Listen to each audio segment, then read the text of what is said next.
Pourquoi est-ce que les relations amoureuses, elles échouent? Bonjour à toutes et à tous et bienvenue, je suis Esther Valentin, je suis coach et formatrice en développement personnel et spécialisée dans les relations et encore plus particulièrement dans les relations amoureuses. Et aujourd'hui, on va parler des relations amoureuses et de ce qui peut les amener à échouer. Alors, on va y aller avec le plus d'humilité possible. Les relations amoureuses, elles échouent pour des raisons vraiment hyper multiples, très complexes et qui vont varier d'un couple à l'autre. Alors, cependant, il y a certains facteurs qui vont revenir fréquemment et qui peuvent être regroupés en plusieurs catégories et c'est ce que je vous partage aujourd'hui dans cette vidéo. Première catégorie, ça va être le problème de communication. On va y retrouver en premier point le manque de communication. Et là, ça va être une communication qui est insuffisante ou inefficace. Ça, c'est un des problèmes qui est le plus courant dans les couples. Ça va pouvoir se manifester par exemple par une difficulté à exprimer ses besoins, une difficulté à exprimer ses sentiments ou à écouter attentivement son partenaire ou encore à résoudre les conflits de manière constructive. Vous allez voir, tout ce qu'on partage aujourd'hui, c'est des choses qui s'apprennent et se développent. Le deuxième point dans une mauvaise communication, c'est la mauvaise interprétation. Les malentendus et les interprétations erronées, ça peut également, incroyablement nuire à une relation et à toutes les relations. Ça peut être dû à des différences de style de communication, à des bagages émotionnels ou à un manque d'empathie. Et en fait, il faut sortir de sa vérité là dans sa tête, c'est pas une vérité universelle. Pour arrêter de trop interpréter, nous séparer de l'autre. Il est vraiment nécessaire d'apprendre à s'écouter déjà pour offrir une meilleure communication dans la relation. Ensuite, à développer aussi votre compréhension de ce qui est en votre pouvoir et ce qui ne l'est pas. Et surtout, d'apprendre à vous responsabiliser, à vous investir, à développer ce qui sera bien plus productif, à pouvoir échanger plus sainement avec le partenaire. Et ne pas interpréter, ne pas croire en la similitude de l'autre par rapport à soi. C'est-à-dire, je pense comme ça, donc il devrait penser comme ça. Ne pas tenter de le deviner donc. Ni que cet autre doit vous deviner parce que sous prétexte qu'il devrait vous connaître. Et ça, c'est des notions qui sont clés à développer pour mieux se comprendre dans la durée. Et c'est parfait parce que ça me fait tout de suite rebondir sur le fait que dans le programme complet que j'ai construit pour vraiment s'éclater, s'épanouir dans les relations, tout simplement parce que on s'est fait à fond développer nos compétences pour bien relationner et pour s'épanouir dans nos relations, et tout ça, c'est des choses que j'aborde et que je vous aide à comprendre, à développer, à apprendre, à mettre en place. Je vais tout simplement vous mettre le lien en barre de description pour vous renseigner et voir un petit peu plus à ce sujet sur mon programme complet, et comme ça, on va pouvoir continuer la vidéo. Une autre catégorie, ça va être les problèmes interpersonnels. On va y retrouver, premier point, le manque de confiance. Parce que la confiance, je le dis jamais assez, c'est quand même assez essentiel à toute relation saine. S'il y a l'un des partenaires qui se sent trahi, qui se sent jaloux ou menacé, ça peut créer vraiment une rupture dans la relation. Je vous passe le cheminement pour aller jusque-là, mais c'est pas possible. Le deuxième point, ça va être la compatibilité. Ça va être des différences fondamentales de valeurs, de priorités ou de mode de vie qui peuvent vraiment rendre la vie commune difficile, voire impossible. Et ça, encore une fois, ça s'apprend, ça se développe de comprendre qu'est-ce qui est compatible et comment on y porte son attention. On va aussi retrouver en troisième point l'abus de confiance. Les abus physiques, émotionnels, verbaux. Alors déjà, c'est jamais acceptable. Et ça peut vraiment causer des dommages qui sont très durables à la victime. Et oui, on parle de victime. Les insécurités personnelles qui peuvent engendrer ça, elles font partie des responsabilités qui sont propres à l'individu qui les ressent. Et s'investir pour apprendre à déconstruire les comportements qui vont naître de l'insécurité et qui donc vont perpétuer dans la relation, les insécurités qu'on nourrit, qu'on continue d'obéir, elles vont continuer. Et ainsi, donc sortir de ça pour se faire évoluer plus vers des comportements qui, eux, nourrissent la sécurité, le bien-être dans la relation. Mais ça, c'est une démarche qui est essentielle. Donc il est vraiment hyper important de ne pas avoir l'impression qu'on subit l'amour, qu'on subit les sentiments.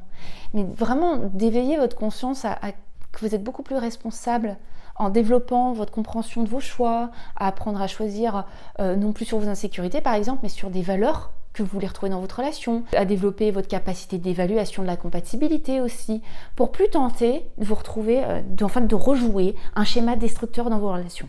D'accord ? Donc ça, c'était un petit peu le check pour vous montrer qu'en fait, vous n'êtes pas du tout figé. À travers cette vidéo, vous voyez des choses qui vous montrent que ça fait échouer les relations. Mais je suis aussi là pour vous dire, mais vous inquiétez pas, si vous vous sentez concerné, ça se travaille, d'accord ? Ça, c'était le petit récap de la deuxième catégorie. La troisième catégorie de choses qui font échouer une relation, ça va être les facteurs externes. Quand je dis facteurs externes, c'est-à-dire toutes les choses où il y a une incidence de la vie extérieure à nous. Le stress, par exemple, le stress de la vie quotidienne, les problèmes financiers, les problèmes de santé, mais c'est normal, ça peut mettre à rude épreuve une relation. Un autre point aussi, c'est le manque de soutien social. Ça a un impact vraiment direct dans les échecs de relation. Ça va être le manque de soutien de la famille, des amis. Ça peut isoler les couples et donc ça peut rendre beaucoup plus difficile la résolution des problèmes dans la relation. Et on a aussi, j'ai mis dans cette catégorie-là, l'infidélité. L'infidélité, qu'elle soit physique ou émotionnelle, ça peut vraiment ça peut briser la confiance, ça peut mettre fin à une relation. Ce qu'il faut retenir dans ces facteurs externes, c'est que nous ne sommes pas hermétiques à ce qui nous entoure. Et donc il est vraiment important de savoir où vous devez focaliser votre énergie pour ne pas vous faire dévorer par ce qui est externe à vous. En apprenant à faire cette frontière entre ce qui est en votre pouvoir, ce qui ne l'est pas. Et ainsi à savoir où agir dans la partie de ce qui est dans votre pouvoir pour cultiver ce que vous voulez pour votre bien-être, tel que votre relation amoureuse par exemple. Quatrième catégorie, l'évolution individuelle. Il y a un point important, c'est les changements de priorité. Ça, c'est quelque chose qui fait souvent, qui amène aux ruptures. Des gens qui changent et qui évoluent au fil du temps, alors c'est normal, et qui ont des priorités qui peuvent également changer. Et ça peut parfois conduire à une grosse divergence des objectifs et des valeurs dans une relation.